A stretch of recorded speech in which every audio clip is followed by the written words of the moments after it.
नमस्कार and welcome to all of you in global record. दोस्तों, आप लोगों को पता होगा कि हाल में ही इंडिया में कुछ प्रोविंस में इलेक्शन जो है वो हुआ है और इसमें अगर आप लोग देखो तो इसको बहुत ज़्यादा इंटरनेशनल मीडिया जो है, यानी कि इंडिया की मीडिया तो कवर कर ही रही है, लेकिन बाहर की जो मीडिया है, वर्ल्ड की मीडिया, जैसे कि वॉशिंगटन पोस्ट हो गया, रॉयटर्स हो गया, इस तरीके की जो मीडिया हो गई ना, वो बहुत ज़्यादा एक्सटेंसिवली इसको कवर कर रही थी, जो कि मैं कहूँगा काफ़ी ज़्यादा अनयूजुअल है। क्योंकि हम लोग देखते हैं कि जो जनरल इलेक्शन होते हैं जिससे डिसाइड होता है कि कंट्री में कौन प्राइम मिनिस्टर होगा या फिर प्रेसिडेंट होगा, यानी कि कौन सेंटर में पावर में होगा, वो तो कवर किया जाता है।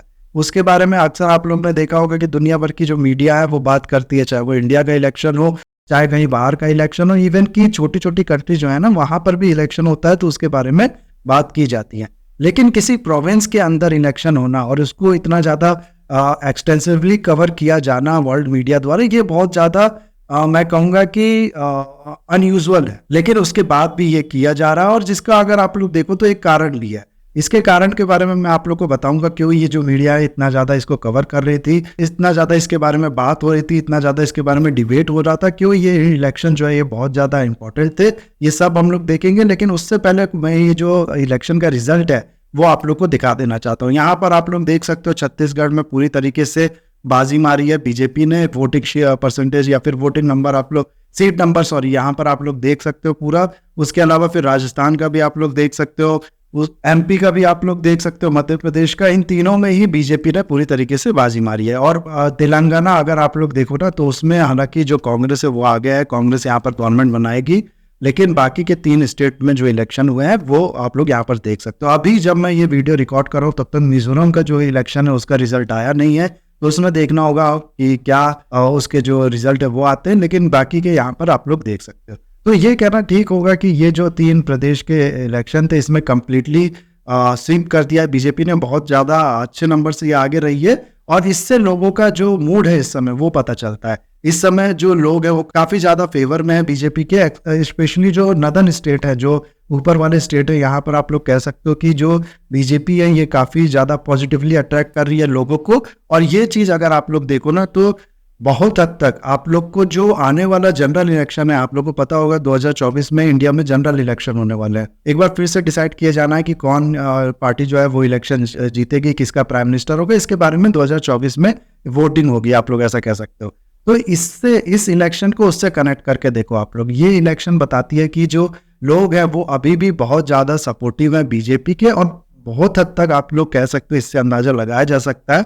हालांकि जो रिजल्ट होता है वो तो डिक्लेयर होने के बाद ही पता चलता है, कुछ भी हो सकता है, एंड टाइम तक जो बाजी है वो पलट सकती है। लेकिन इन इलेक्शन से अभी तक ये प्रेडिक्ट किया जा रहा है बहुत से एक्सपर्ट्स द्वारा कि 2024 में भी अच्छे खासे नंबर से, सिर्फ नंबर से नहीं, अच्छे खासे नंबर से जो बीजेपी है वो आगे रहेगी और उसकी गवर्नमेंट एक बार फिर से बनेगी। उसके अलावा अगर आप लोग देखो ना तो ये जो इलेक्शन था, इन प्रदेशों में जो इलेक्शन था, ये मैं कहूँगा कि हमारी जो नीतियाँ है ना, जो हमारी सेंट्रल गवर्नमेंट है उसकी जो नीतियाँ, उस पर भी बहुत ज़्यादा इम्पैक्ट डालेंगी। क्यों? देखो, अगर आप लोग को पता हो तो ये जो इस समय की रूलिंग गवर्नमेंट है, एनडीए की जो गवर्नमेंट है, इसके अगेंस्ट में जो भी अपोजिशन पार्टी है, बहुत सी अपोजिशन पार्टी जो है वो एक साथ आई है और उनने एक आप लोग कह सकते हो अलायंस बनाया जिसका नाम रखा गया है इंडिया। ये इंडिया ग्रुप जो है ना, ये उतरने वाला है इस बीजेपी के अगेंस्ट में 2024 के इलेक्शन में ना। यहाँ पर अगर आप लोग अज्यूम करो कि मान लो ये जो ग्रुप है, ये जो अलायंस है, ये इलेक्शन जीत जाता है और जो एनडीए है, जो बीजेपी है, जो मोदी गवर्नमेंट है, ये जो अगला इलेक्शन है ये हार जाती है, तो होता क्या कि ये जो इंडिया ग्रुप है ये पावर में आती, लेकिन ये एक वीक गवर्नमेंट होती। क्यों? क्योंकि ये लोग आप खुद ही देख सकते हो कोalition से बनी हुई गवर्नमेंट है। ये छोटी छोटी पार्टी जो है उनके अलग अलग सीट्स यहाँ पर मिलेंगी, वो सब मिलके कंट्रीब्यूट करेंगे तब जाके गवर्नमेंट बनेगी। और ये जो गवर्नमेंट होती है ना, ये जो कोalition गवर्नमेंट है, जैसे कि मैंने पहले भी बताया आप लोग को, ये वीक गवर्नमेंट होती है। ये बहुत ज़्यादा स्ट्रॉन्ग स्टेप्स नहीं ले सकती। क्यों नहीं ले सकती? क्योंकि आप लोग समझ सकते हो, कोई भी थोड़ा बहुत इन्फ्लुएंस करेगा, थोड़ा बहुत पैसा फेंकेगा, एक पार्टी इससे आसानी से टूट जाएगी और जिसके बदौलत पूरी ये जो सरकार है ये गिर जाएगी। एक टाइम था कोalition गवर्नमेंट का, उस समय कितना अनस्टेबल पॉलिटिकल कंडीशन थी इंडिया की, आप लोग जानते ही होंगे। तो इस टाइम को देख के हम लोग ये अंदाजा लगा सकते हैं कि ये जो कोalition गवर्नमेंट होती है ये बहुत ज़्यादा वीक गवर्नमेंट होती है। ये गवर्नमेंट खुल के बोल्ड स्टेप कोई नहीं ले सकती है, किसी बड़ी कंट्री के अगेंस्ट में कोई बड़ा स्टेप नहीं ले सकती है। और जो आप लोग कह सकते हो सिंगल मेजोरिटी वाली गवर्नमेंट होती है ना, इस पे अक्सर इल्जाम लगता है कि ये ऑथोरिटेरियन बनती जा रही है, लेकिन इसका एक पॉजिटिव साइड ये है कि ये बोल्ड स्टेप ले सकती है। कोई बड़ी कंट्री भी हो ना, पावरफुल कंट्री भी हो ना, तो उसके अगेंस्ट में भी ये स्टेप ले सकती है। तो ये चीज अगर आप लोग देखो ना, तो इस पे बहुत सी कंट्रीज, बहुत से आप लोग कह सकते हो एक्सपर्ट जो है वो नजर बनाए होंगे कि आने वाले टाइम में जो इंडिया की गवर्नमेंट होगी वो वीक गवर्नमेंट होगी या पावरफुल गवर्नमेंट होगी, उस पर दबाव बनाया जा सकेगा या फिर नहीं।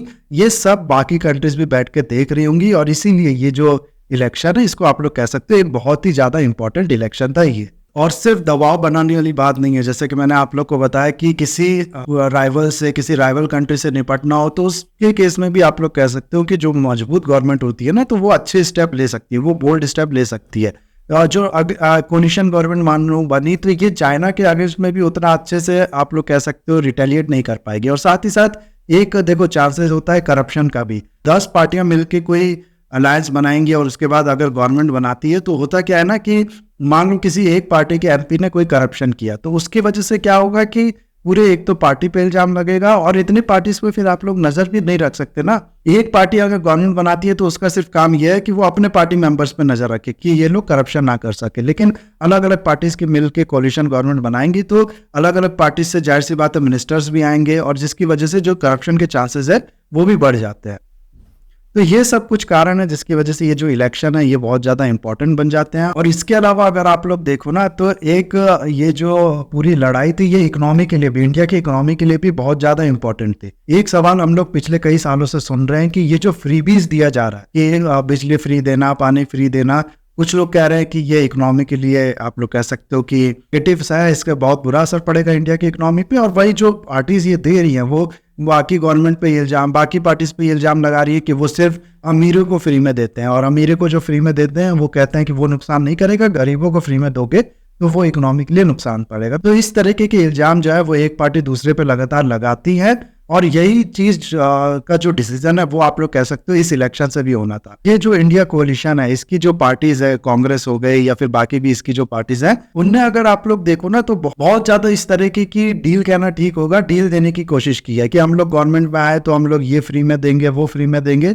इस तरीके की बातें उनने बहुत ज्यादा की है। और एक टाइम पे इतना ज्यादा ये जो फ्रीबीज का प्रेशर था, इतना ज्यादा लोग जो है वो इसकी तरफ अट्रैक्ट हो रहे थे कि आप लोग कह सकते हो कि जो बीजेपी गवर्नमेंट है उसको भी थोड़ा बहुत अनाउंस करना पड़ा कि हम अगर गवर्नमेंट में आए तो हम भी ये चीज फ्री में देंगे। तो ये चीज देखो एक बहुत बड़ा मुद्दा बनता जा रहा था कि फ्री में चीज देनी चाहिए या नहीं। लेकिन इस इलेक्शन में एक तरीके से मैं कहूंगा कि जो कांग्रेस है या बाकी अपोजिशन पार्टी जो ज्यादा अनाउंस कर रही थी फ्रीबीज, उनकी हार से आप लोग कह सकते हो कि ये चीज डिसाइड हो गया कि लोगों को भी ये उतना पसंद नहीं आ रहा, क्योंकि अब ये पार्टीज पावर में नहीं है तो ये फ्रीबीज दे नहीं पाएंगे, तो इसका नुकसान जो है वो इकोनॉमी पे भी नहीं पड़ेगा, आप लोग ऐसा कह सकते हैं। तो यही कुछ कारण है जिसकी वजह से ये जो इलेक्शन है मैं कहूँगा बहुत ज्यादा इंपॉर्टेंट था। दुनिया भर की कंट्रीज जो है वो इस पर नजर बनाई हुई थी, दुनिया भर की जो मीडिया थी वो इसको कवर कर रही थी। यहाँ पर आप लोग देख सकते हो वॉशिंगटन पोस्ट का वो क्या लिख रहा है इसके बारे में, फिर आप लोग राउटर्स का भी देख सकते हो। बहुत सी इस तरीके की अगर आप लोग देखो ना इंटरनेशनल मीडिया जो है वो इसको कवर कर रही थी, और ये भी कहा जा रहा था कि इसका असर जो है वो इंडिया की फॉरेन पॉलिसी पे पड़ेगा। तो ये था पूरा video guys. I hope video आपको अच्छा लगा होगा। इसे लाइक, कमेंट, शेयर, सब्सक्राइब जरूर कीजिएगा। That's all, have a nice day, take.